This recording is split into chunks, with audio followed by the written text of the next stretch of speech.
Hail Biafra. This is Biafra Liberation Army Network coming to you again. Please do subscribe, like, share, and comment. She is the surrogate of our Prime Minister, appointed by the Prime Minister. And today she's stepping in as the Commander-in-Chief of the Armed Forces of Biafra until the Prime Minister joins us, in person of the Deputy Prime Minister, Dr. Ngozi Orabueze. You're welcome, Honorable. Go ahead, man. Speak to us. Right. Thank you so much, Chuk Survival. Thank you, Honorable Ugo. And thank you for the media and the Biafrans that are listening. First of all, I thank our leader, Mazi Nnamdi Kanu, for paving the way for us to be where we are today. I also use this opportunity to recognize and thank our Prime Minister, His Excellency, Simon Ekpa. I want to use this opportunity also to recognize the United States of Biafra secretaries and cabinet members, the Biafra Defense Forces, and the Biafra Liberation Army. Today, I'm just going to deliver two pronouncements from the United States of Biafra. My name is Dr. Ngozi Orabueze, the Chief of Staff, Deputy Prime Minister of the United States of Biafra, acting on behalf of our Prime Minister, His Excellency Simon Ekpa, and currently heading the government of the United States of Biafra. I'm going to read the Code of Conduct Rules of Wartime Engagement, United States of Biafra Defense Forces. By virtue of my authority as the Commander-in-Chief of the Biafra Defense Forces, I hereby prescribe the Code of Conduct for members of the Biafra Defense Forces and to all or any other self-defense forces which we adhere to Biafra Defense Forces Code of Conduct, which is attached to this order and hereby made a part thereof. All Biafra Defense Forces are expected to measure up to the standards embodied in this Code of Conduct while in combat, at leisure, or in captivity. To ensure achievement of these standards, members of the Biafra Defense Forces liable to capture shall be provided with specific training and instruction designed to better equip them to counter and withstand all enemy efforts against them, and shall be fully instructed as to the behavior and obligations expected of them during combat, leisure, or captivity. The Code of Conduct provides guidance for the behavior and actions of members of Biafra Defense Forces. This guidance applies not only on the battlefield, but also in the event that the guerrilla fighter is captured and becomes a prisoner of war, POW, PCW. The code is delineated in a few articles. Article 1. I am a Biafran soldier fighting in the forces which want to liberate and guard my homeland and our way of life. I am prepared to give my life in their defense. Article 2. I will never surrender of my own free will. If in command, I will never surrender the members of my command while they still have the means to resist.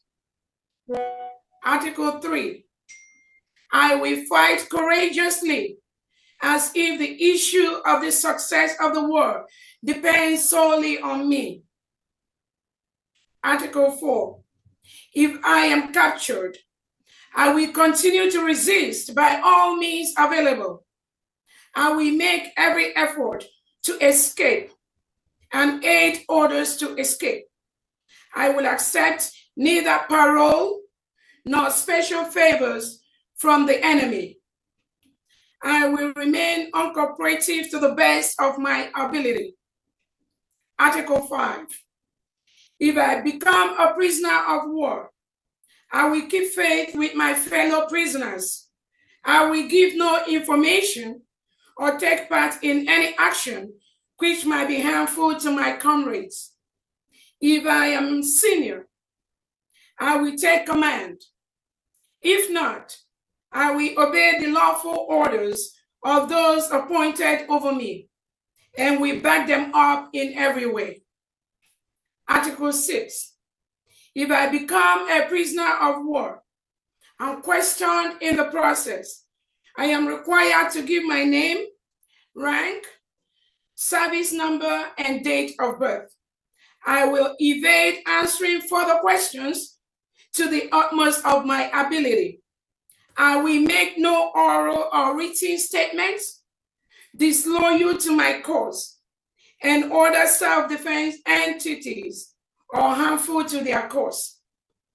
Article 7, I will never forget that I am a soldier of the liberation struggle, fighting for my freedom and the freedom of my people, responsible for my every action and dedicated to the principles which has made us formidable, defiant, strong, ready, and able. I will trust in my God and in the protection from my foreparents. Article 8, I will obey all lawful commands and respect all superiors. I will refuse to obey any order which is obviously illegal, immoral, criminal, and not in consonance with the rules of engagement at war times. Article 9, I will undertake my mission with absolute courage and determination and be of assistance to my fellow Biafra Defense Forces soldiers, even at the risk of my own life. Article 10, I will abide by rules governing international humanitarian law as enshrined in the Geneva Conventions. Article 11, I will fight only enemy combatants and attack only military and administrative objectives of the occupier. Article 12, I will not attack or harm enemy personnel who surrender. I will disarm them and treat them as prisoners of war under the rules of engagement in war under the Geneva Convention. Article 13, I will not alter weapons or ammunition for the deliberate purpose of increasing suffering. Article 14, I will collect and care for the wounded, whether friend or foe. Article 15, I will not shoot or accept any other Biafra Defense Force soldier to shoot, maim, torture, or kill a wounded enemy combatant. Article 16, I will treat all civilians humanely. Article 17, I will not attack humanitarian and relief workers, hospitals, and civilian targets, medical personnel, and religious authorities and structures. Article 18, I will not be involved or tolerate in acts of rape, looting, and kidnapping. Article 19. I will respect all cultural objects, monuments, and places of worship. I will respect all persons and objects bearing the Red Cross and the Red Crescent and other recognized symbols of humanitarian agencies. I will respect flag of truce/surrender. Article 20. I will not attack another self-defense force or restoration forces or participate in any plan towards this regard. But if attacked by another self-defense force or restoration force, I will defend myself and my unit valiantly and will treat the attacking force as enemy combatants. Article 21. I understand that disobeying any of these rules or protecting a fellow BDF soldier who has not respected one, more, or all of these rules is a crime. It dishonors Biafra Defense Forces as a responsible guerrilla fighting force, endanger the lives of other BDF soldiers, and make them liable, open to punishment as war criminals. I will therefore report the violation of any of these rules to my superiors. Signed, March 19, 2025, Dr. Ngozi Orabueze, Acting Head of State, Deputy Prime Minister and Commander-in-Chief of the Biafra Defense Forces, on behalf of the Head of State, Prime Minister and Commander-in-Chief of Biafra Defense Forces, Simon Ekpa Njako. The next article that I'm going to read goes thus. United States of Biafra Defense Forces, formerly the Biafran Armed Forces Command Headquarters. Humanitarian Declaration on the Protection of Humanitarian Assistance, Healthcare, and Schools from the Effects of Armed Conflict and Violence, issued by the United States of Biafra Defense Forces. Stressing our commitment to fully comply with our obligations under international humanitarian law, including the Geneva Conventions, their additional protocols, and customary international humanitarian law, international human rights law, including the Convention on the Rights of the Child and its optional protocols, the International Covenant on Civil and Political Rights, and the International Covenant on Economic, Social, and Cultural Rights, and relevant laws in line with international norms and standards. Asserting that the effective protection of humanitarian assistance, healthcare, and schools is achieved through the unconditional commitment to acknowledging their protection status, their protected status during armed conflict and other situations of violence, and their continued importance for the population. Convinced that attacks against humanitarian workers and equipment, healthcare providers and facilities, and the military use of an attack against schools constitute grave violations of the rule of war. Stressing our support for humanitarian assistance, healthcare, and education, and particularly the education and equality of girl children. Recognizing that the deprivation of humanitarian assistance, healthcare, and education of the population of the United States of Biafra is a violation of their fundamental human rights and their protection granted under the rules of war, as well as a hinder in the future development of the homeland.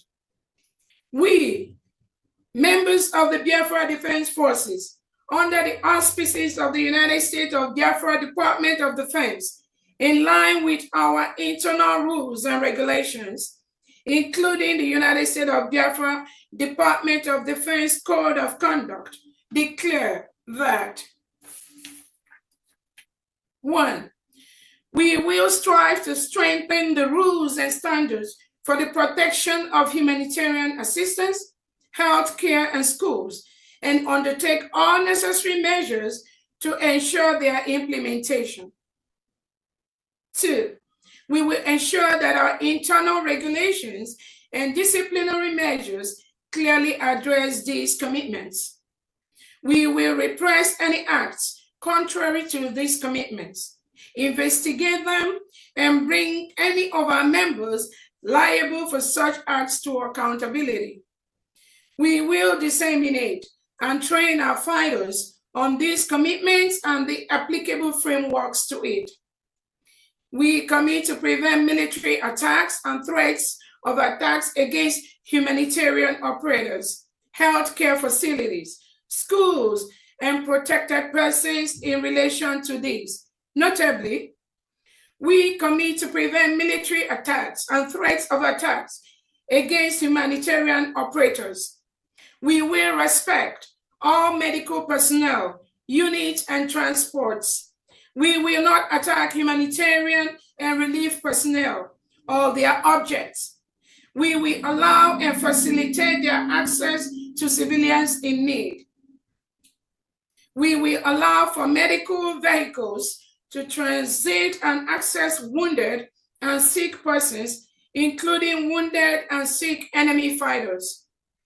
We will respect all persons and objects bearing the universally recognized distinctive emblems such as the Red Cross and Red Crescent, as well as the banners of other humanitarian actors such as Doctors Without Borders and the United Nations High Commission for Refugees. We will not use schools or educational facilities for military purposes or attack them militarily.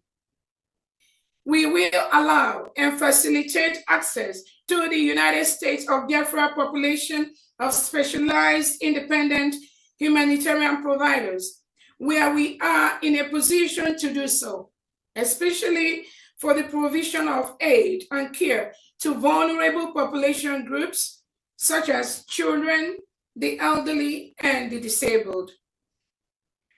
We're in a position to do so.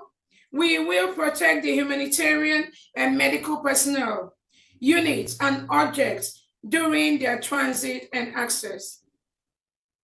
We call on all concerned parties to cease the attacks and all other forms of abuse or harassment of protected persons and to take measures for their protection and access to humanitarian assistance, health care, and quality education. We call for schools in the conflict-affected rural areas of the United States of Biafra to be reconstructed and provided with quality equipment and culturally sensitive curricula so that students can resume their education, taking into consideration their cultural traits. We call on the relevant United Nations mechanisms and bodies in collaboration with other specialized actors to put the issues of humanitarian assistance, healthcare, and children's safe access to education in the United States of Biafra at the top of their priorities, including finding a monitoring mechanism to ensure the adherence of all concerned parties to the relevant international provisions and to put in place protection measures for their implementation. We, the undersigned, declare our absolute willingness to cooperate with all concerned parties to ensure the implementation of the provisions of the present declaration and the development of mechanisms that guarantees implementation. This was signed by the Honorable Solomon Nkwocha, the Secretary of Defense, approved by Dr. Ngozi Orabueze, Acting Head of State and Deputy Prime Minister on behalf of the Head of State and Prime Minister Simon Ekpa Njoku. Finally, the United States of Biafra believes in the command and control structure. Thank you so much for listening to me, and this brings to end this particular reading today. Thank you.